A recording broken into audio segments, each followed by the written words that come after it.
from this on today. Mother's love. Giving birth does not make a woman a mother. Well, I can stop right there. Man, I can stop right there. We just go and take a break. That's a powerful point. Just because you give birth doesn't mean you're a mother. It doesn't mean you're a mother. It takes a special woman.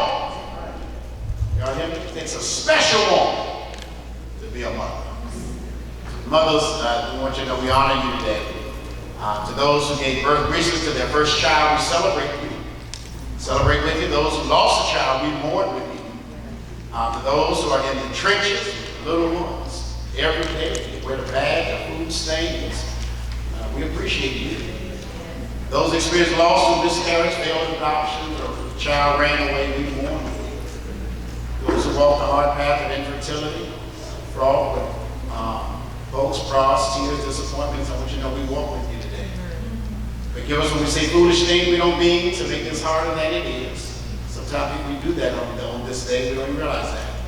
Those who are foster moms, mentor moms, spiritual moms, I want you to know we need you today. To those who are warm and have warm and close relationship with your children, we celebrate with you. Those who have disappointments, heartache, and distance with your children, we sit with you today. Those who lost their mothers recently, we grieve with you. Those who experience abuse at the hands of their own mother, we acknowledge your experience. Those who live through driving tests, medical tests, the overall test of motherhood, we are better for having you in our midst today. Those who have empty nests, oh, I can't tell you how good that feels. We rejoice with you today. Those who are expecting new life, you're expecting and surprised that you're in that condition, we anticipate with you today. Amen. This Mother's Day, to all mothers, I want you to know we're going to walk with you today. We walk with you today in celebration of who you are. Mothering, we recognize, is not for the faint of heart. And we have real warriors, therefore, in our midst today. We remember your mother is a person who is willing to take the responsibility of investing her life in another human being who is totally dependent upon her to do so. What an awesome person a mom really is. The one who follows me is a poem, the one who follows me. A careful mother ought to be, a little one is following me. I do not dare to go astray for fear they will go that self-same way. I cannot once escape their eyes. Whatever they see me do, they will try. Let me, they say, they are going to be the little one who follows me. Like me, they say they're going to be that little one who follows me. Amen. They think that I am good and fine, believes in every word of mine, the bad in me. They must not see that little one who follows me. I must remember as I go through summer sun and winter snow, I am building for the years to be that little one who follows me. Someone said that mother's love is instinctive, it's unconditional, and it's forever.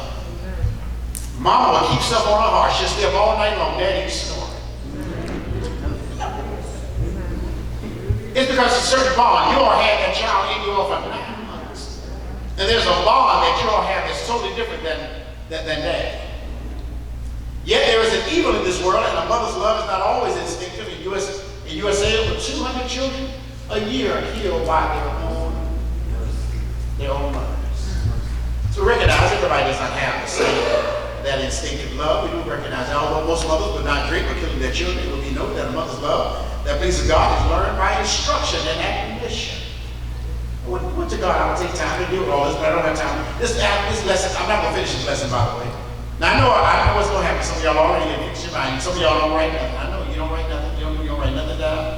Because as soon as I finish, y'all will send me these emails. But I'll send me that lesson. I already know what y'all do. I already know. But in Titus 2, verse 4, the Bible says that the older women ought to teach the younger women how to love their children, how to love their husband.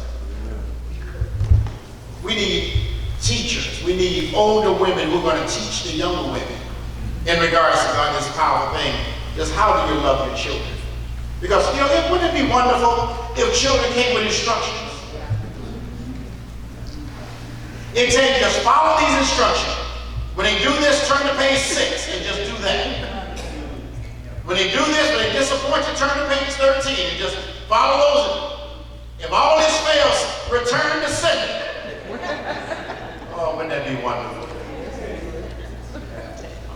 reproduces instructions but not be a good teacher of her own children. A mother loves her children even when they least deserve to be loved. A mother, her love hangs in there. The value of a mother's love cannot be measured in money. In the moral character, wisdom, and training she gives her children, that's how you can measure it. Is in the moral character, the wisdom, and the training she gives her children. That's how bad. Proverbs chapter 6. Now I didn't put all the scriptures down, but it'll make the presentation time too long. For those who are writing, hopefully you can get that Proverbs 6, verse 20 through 24, very powerful scriptures. Please read that in your spare time. So I got a couple of points, and like I said, I won't get through all of them, and but I'll just give you what time allots. A mother's love is powerful because she protects her children. A mother understands what a child does not say. And that's the power of the mother. She understands what the child is not saying. She knows what that child needs even before the child knows what they need. Amen. A nurturing mother lasts a lifetime. You got to remember that when you nurture your children, that nurturing spirit will always be there. Your child will be 50 years old, but you still going to have that nurturing spirit. You still want the best for your children. You still will tell them the best. Even when time you got to take your hands off of them, you still want the best for them. Mary, y'all remember Mary? From the cradle to the cross, she was there for the son. Stood by the cross of Jesus. She was loyal to her son even till his death. No matter what our children do, no matter what they go through, we should be loyal to our children. We don't double cross our children. We always give them, even if it's tough love, you got to give it to them. Mothers don't give up. This is our meeting that you condone or approve their sin. Don't get me wrong now. Don't misunderstand me. When I say you condone what they do, always be the home they can come to. That's mom. Okay, what do children do? Mom will always be the home. Daddy, we lock the door, throw away the keys. But mama, you always be the home they can. I'm not saying physically come to the house. I'm talking about that environment that you have created. You make sure they can always come back to that environment. Whether they're millions of miles away, you always make sure in your heart there's home. Many of us have moms that could have given up on us.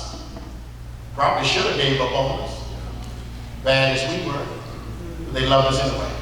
But they hung in there. They were loyal to us. When we hurt them, when we disappointed them, when we disowned them. I don't have to read that. Y'all can read that for yourself. That's a mother. They don't give up. They don't give up on us. They love us unconditionally. When life gets tough, mom love gives strength. When life gets tough, mom love gives us power. When life letdowns happen, mom love us and they give us encouragement. When life seems empty, mom love gives us meaning. When life gets mundane, mom's love gives us enthusiasm. Hurry. When life seems sad, mom love gives us joy. When life gets confusing, mom love gives us clarity. And we see the second mom I'll talk about quickly, Jochebed. We see of mom's protection. In the book of Exodus, chapter 1, verse 22 through chapter 2, verse 10, and in Hebrews, also 11 through 28, Moses' mom. We see the idea she literally gave to get. She had to give up that boy. Y'all remember that. She raised him. She gave him up to Pharaoh's door. She gave her son up in order to save his life. If she didn't give that boy up, he would have lost his life. And we see a godly mother protects her children. They protect from hunger with food. They protect from ignorance with the truth. They protect from selfishness with love and charity, and from unbelief with an obedient faith. Proverbs 31:15, Proverbs 31:19 to 22, Proverbs 31:25 to 28 as a virtuous woman. I can't even get my own monster yet. But that's lessons, verses taken from the virtuous woman in Proverbs 31. You'll begin to see all of these things that mom does for her family. Mothers, if you manage the home, and you will protect your children from loneliness and doubt, if you manage that home right. 1 Timothy 5:14, that's one of the things it says that the young women marry, bear children, guide the house. Responsibility of the mom. Teach your children God's word and you protect them from sin. Psalm 119, verse 9 to verse number 11. Set examples of purity and protect the children from evil. They'll learn holiness. 1 Peter 3, verse 1 through 4 teaches us that. But then none of that, you got to ask yourself every now and then, what kind of mother am I? What kind of mother am I? Well, you have different types of moms that I put this together. You have lifeguard mothers, because they always rescue their child from consequences. Sometimes you got to leave that child. If you tell that child after a while, that's stove hot. And every time that child moves toward the stove, you keep running, you're going to be running the rest of your life. All they got to do, just slow your steps. Let them touch that stove one time. Guess what? They'll never teach you again. We have lifeguard moms. Don't be deceived, God cannot be mocked. A man reaps what he sows. You got to be mindful of that in these children. You got to be mindful. They're going to reap what they sow. You can't protect your child from everything. Then you have etch-a-sketch moms.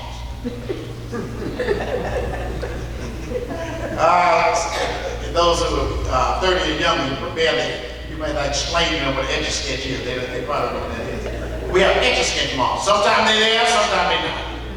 They etch-a-sketch. They shake them, they discipline. All right. The inconsistent, the rod of correction. We need more moms that believe in discipline. And you know when you got discipline down good, you don't have to, Rusty, right? You don't have to break a sweat. You can just look at your child. I said, that's when you got discipline down real good. You can just look at a child. And there's something in that look. My mom used to just give us that look. And that look said, y'all on the straight, I'm going to mess you up. The rod of correction imparts wisdom, but a child left to himself, the Bible says, would disgrace his own mom. Discipline your son, and he will give you peace. He'll bring delight to your soul. That's what the Bible said. Discipline. Now, I don't have time to give it all this. But see, when we grew up, we were punished. But you got to learn today how to discipline. There's a difference between punishment and discipline. Punishment points backwards. Punishment is because of what you've done. You're getting this whooping because of what you did. It's past behavior. But discipline says, I got to think about how can I help you now so you'll make better decisions in the future. That's the difference between discipline and punishment. Most of us grew up with punishment. Well, you got to learn how to. This is a different day, y'all. You got to learn how to discipline. We got to learn the art of discipline. And each child is different. They can watch the same cartoons, eat the same cereal, and still be totally different. Just totally different. And so therefore, and then number 3, there's split decision mothers.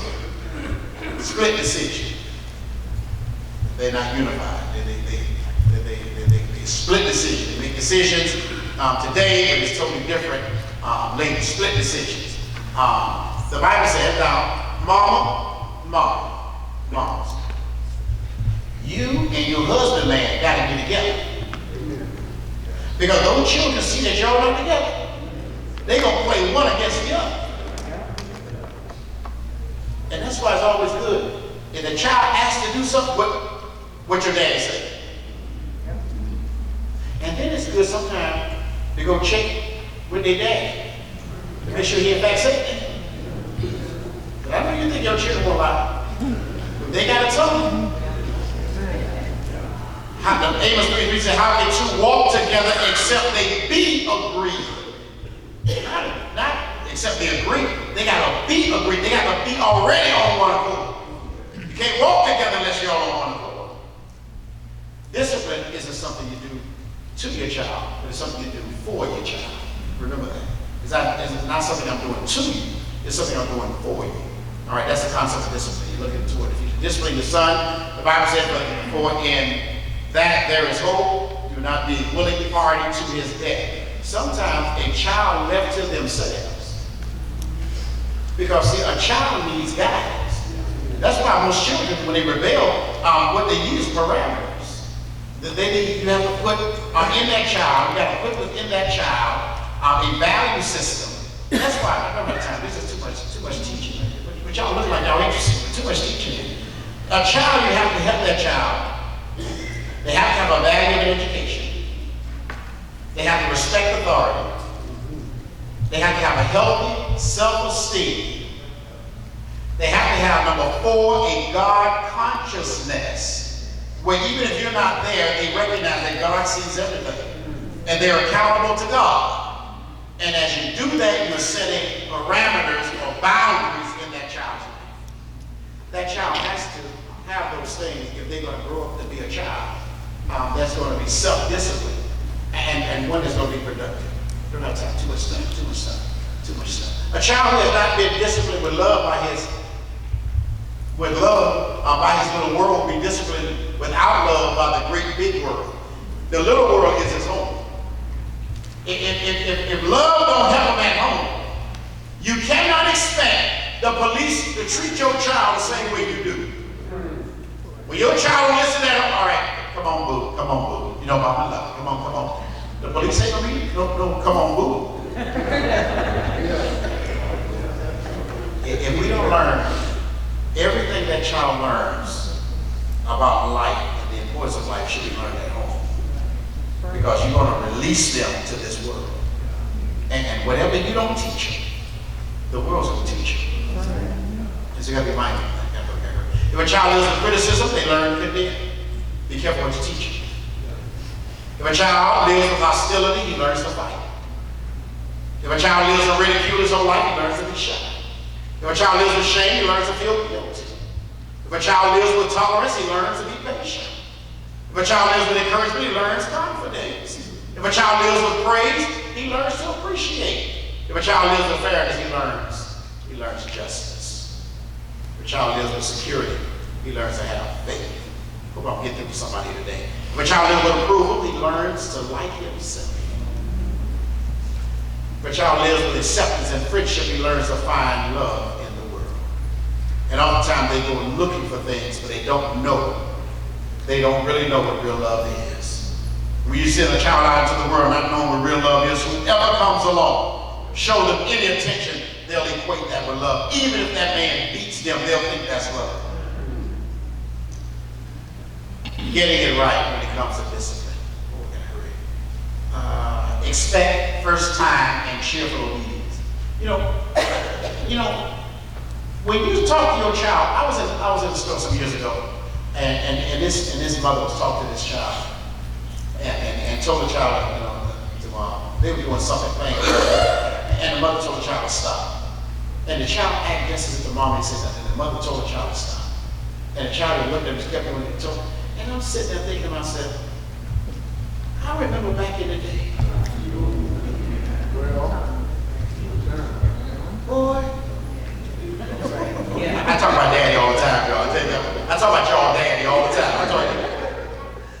My dad could just walk in a room and we stop.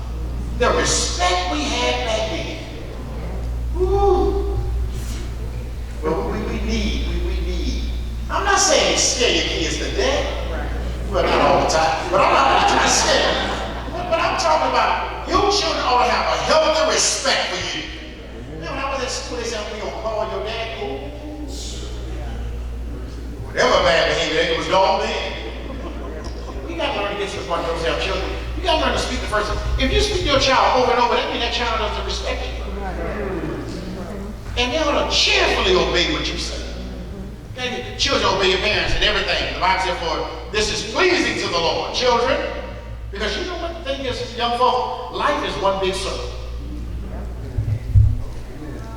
You don't learn to listen when you're young, you're going to grow up, you're going to have children yourself. And guess what? And another thing while I'm on this. You know, it's troubling how people say, I want to raise my children different than how I was raised. If the way you were raised kept you out of jail, and you in the Lord's church, you were raised pretty good. And you raised pretty good. And we want to try all this new stuff, all this new parenting. And we want to try fussing today. And we get advice from people who never had children.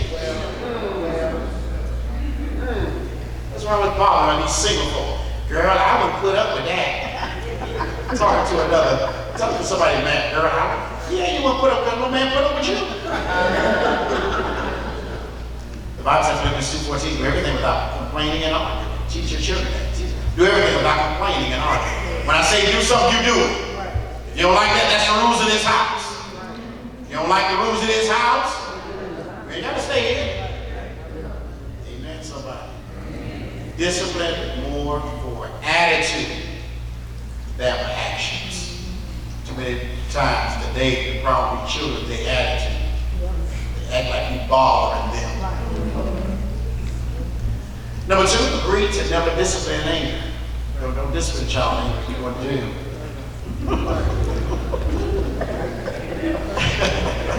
Y'all overlook those crowds. I didn't have breakfast.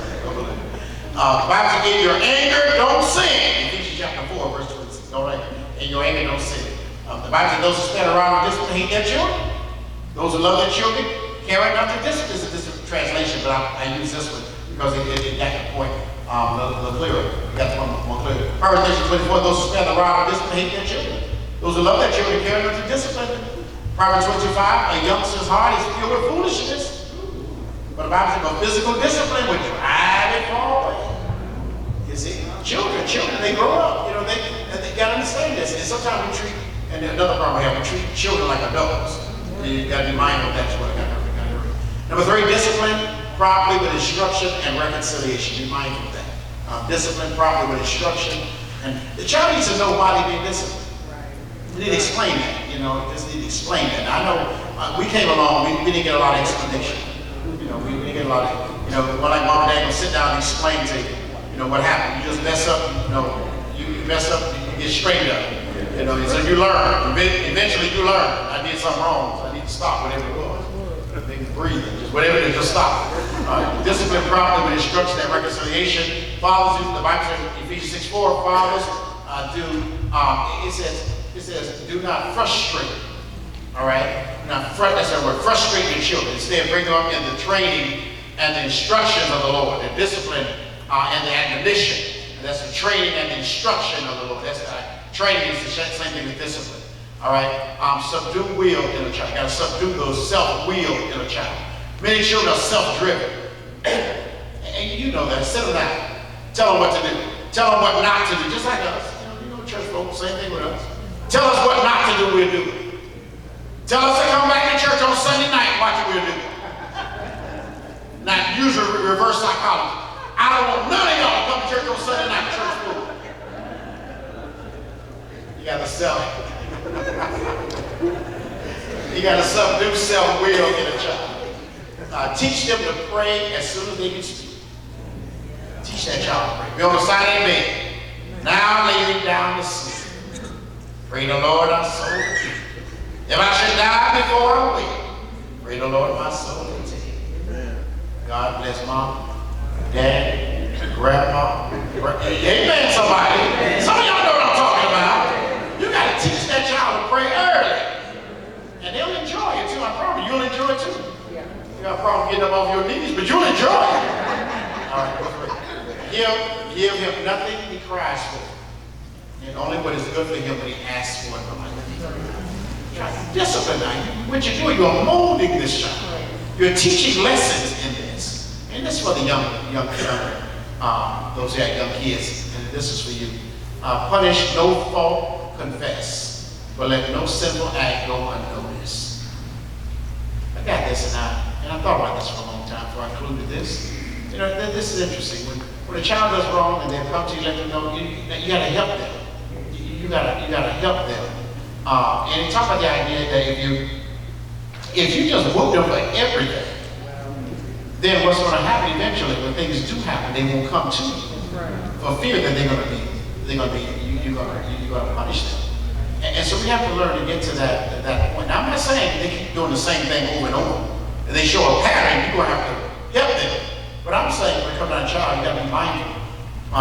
You want them to learn, but there's going to come a point you only have a certain amount of time with your children before they're released and they're on their own. Home is training ground, and so many young people waste time at home. Home is where y'all learn to cook. Testing. Make sure they cut my mic off. You gotta learn how to wash dishes. You gotta learn how to sweep and vacuum. To dust. You gotta learn all this stuff at home. So when you leave home, you graduate from the house,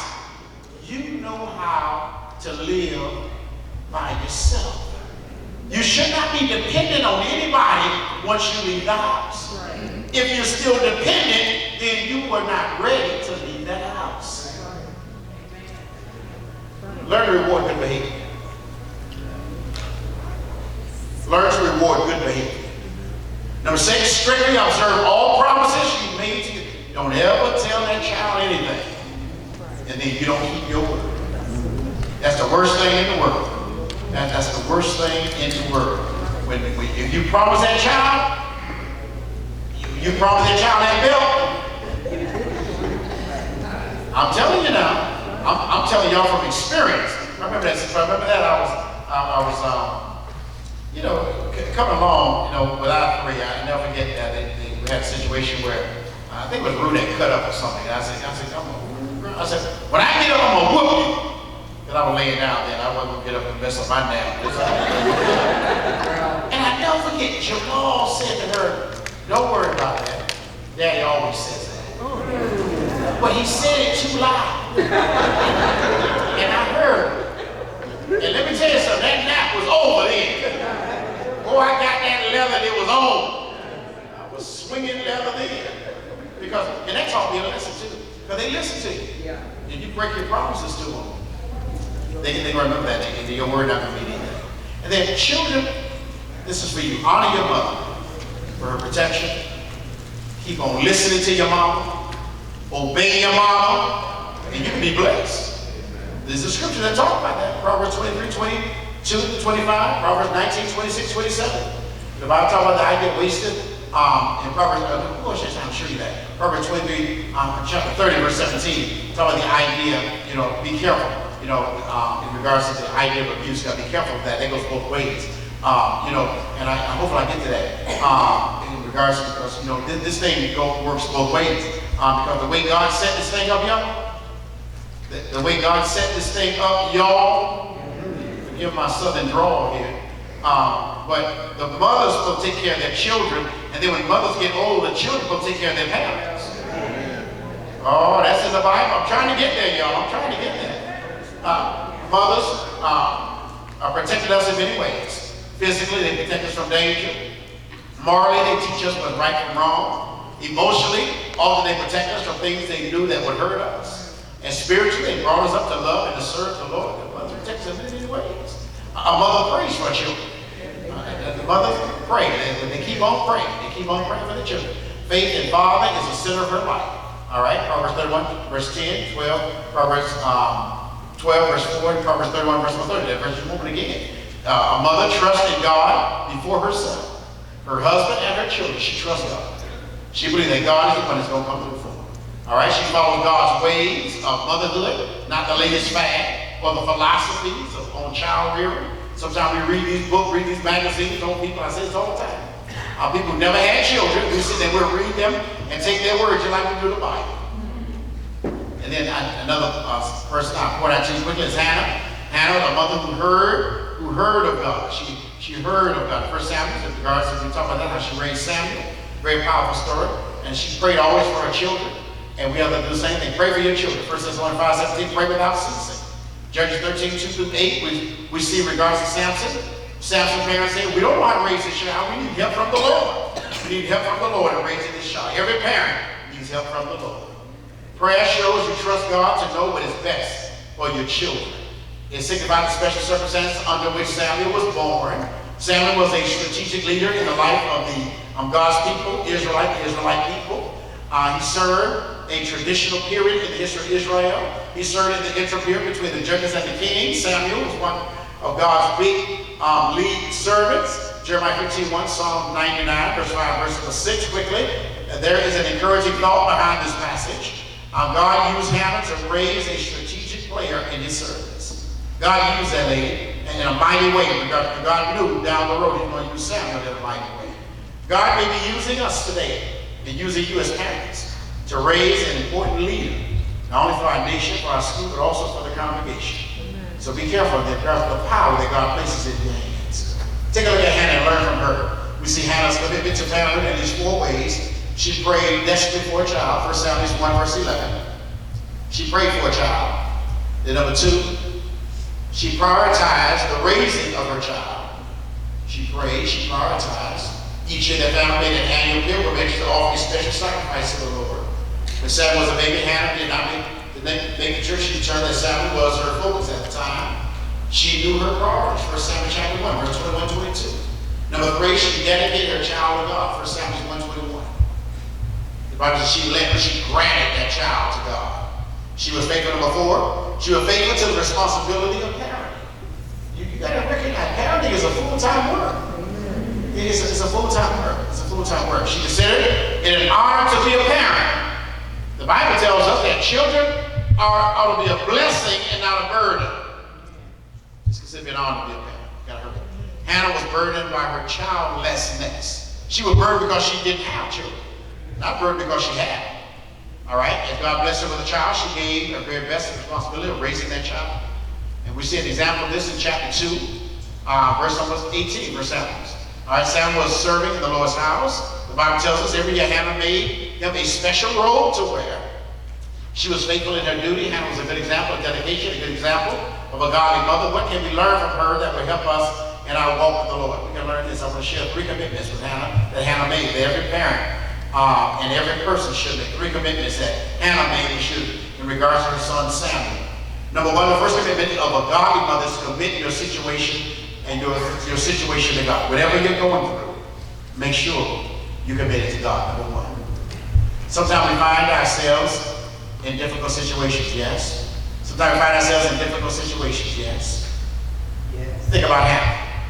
She was involved in a polygamous marriage. Wasn't easy, y'all. We just look at her situation or circumstance. In addition, she was the object of scorn or the very wife in that relationship. In 1 Samuel 1:6, we read where the other wife taunted Hannah because of her child. Back then, it was an honor to have a child for your husband. It was an honor. Now you got to run the rascal down for child support. Anyway, in their society, childlessness was considered a disgrace. You disgraced the family. So Hannah was feeling disgraced, ridiculed, and often involved in the jealous squabble with the other wife. Hers was not an easy situation. The important thing we learned from Hannah is that she committed her situation to God. That's the first thing she did. She recognized, I'm in a tough situation, I'm going to commit this to God. Is it always easy to give God the situations in your life? I do recognize that. Because sometimes we feel we can handle it ourselves. Because when you feel you can handle yourself, you're depending upon your own strength. But we got to learn, the Bible tells us, Paul says, only when I got weak, when I got to the end of my strength, I recognized my own weakness, then I started depending upon God's strength. When I depend upon God's strength, then I can now recognize, Philippians chapter 4, verse 13, that I can do all things, come on, help me, I can do all things through Christ that strengthens me. And then I always used to give God a situation in your life. Heard about a woman for many years, couldn't sleep at night because she worried that her home would be burglarized. A woman couldn't go to sleep. Every night she just couldn't sleep. Tired all day long. At night she's tired.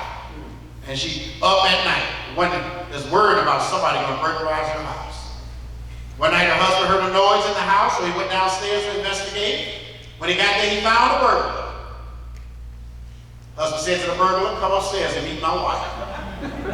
She's been waiting 10 years to meet you. You know, think about life as simple as this. A burglar can steal from you just one time. Worry can steal from you night after night for many years. We got to learn to stop worrying so much. We worry about things all the time because we fail to turn those things over to God. Your situation, your circumstances, turn them over to God. And when God has it, no need for both of y'all to be up. Because God won't sleep.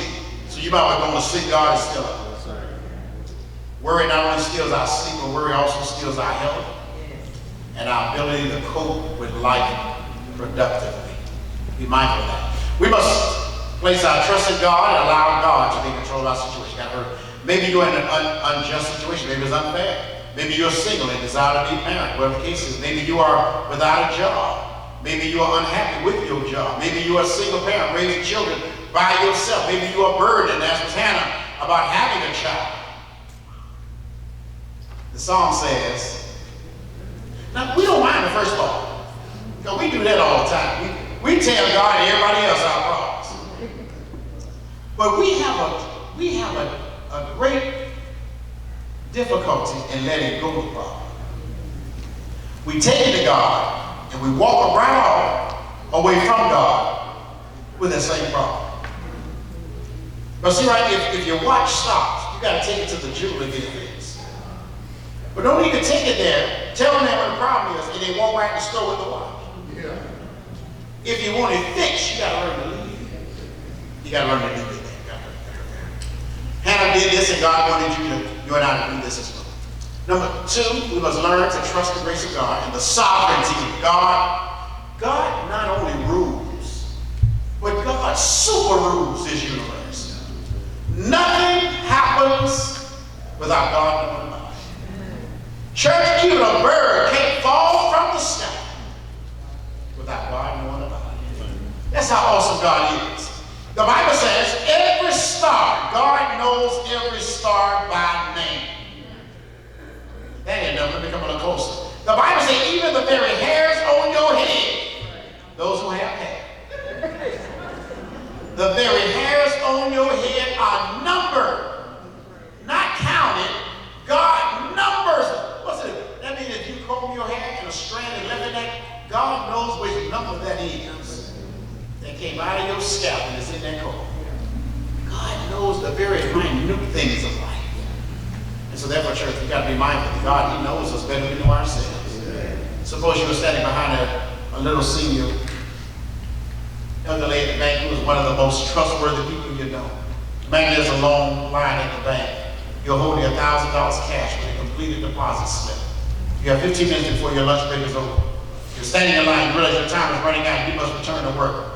Your senior adult lady politely offers to make your deposit, you can return to work. What would you do?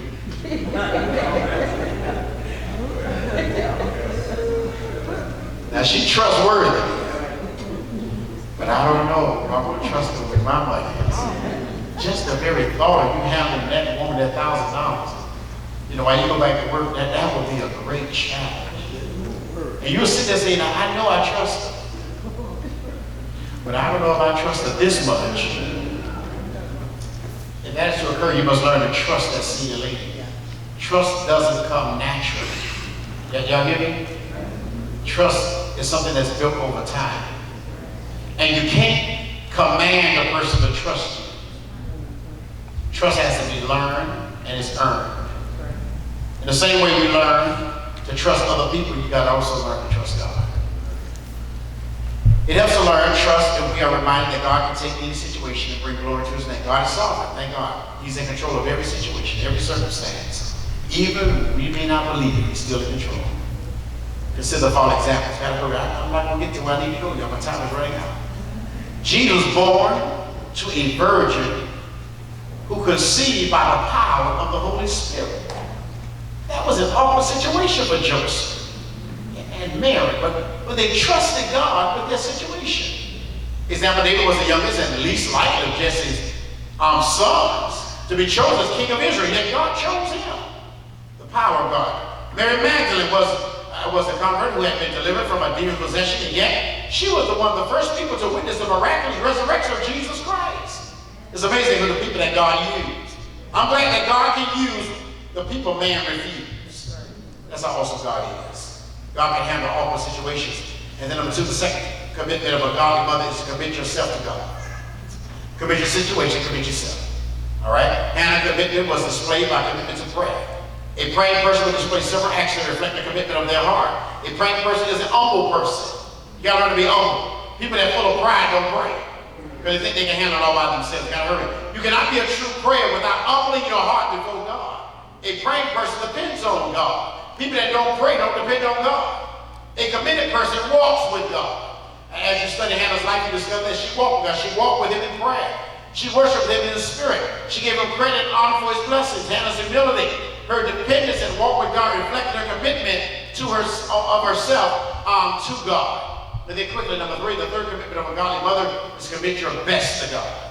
Give God your best. Remember, you're teaching your children. Give God your best. If you're not faithful, you're teaching your child to become unfaithful. Give God your best. Hannah did something that seemed a little radical to some of us. She promised God in 1 Samuel 1 verse 11 that if He would give her a male child, she would dedicate that child back to God. The The principle is simply this: as parents, we should see ourselves as stewards. You are a steward of the blessing of God. A steward is someone who performs a job for someone else. This child, this life is given to me by God. But I recognize that this is just a service God has entrusted me with in regards to raising one of his creations. And then my job is to raise this child so I can give this child back to him. Our children do not belong to us.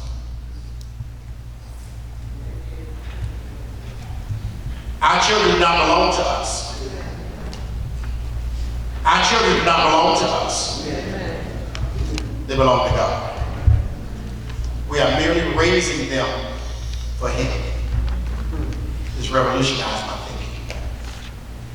That should be true of everything we possess. It don't belong to us. First of all, as parents, we should be willing to release our children so they may realize their fullest potential in the service of God. And that's so possible. One of the greatest temptation we face as parents is holding too tightly to our children. Someone has said our job as parents is to give our children wings and help them to fly. Keep them away from R. Kelly, but help them to fly. That's what I'm gonna have breakfast after a while. This brings us to our third principle, and the real reason why we dedicate our children to God. He knows what to do with them far better than we ever will as parents. God knows what to do with them. Sarah is the very best Hannah possessed. She was willing to dedicate her son to God. She did not cling to him.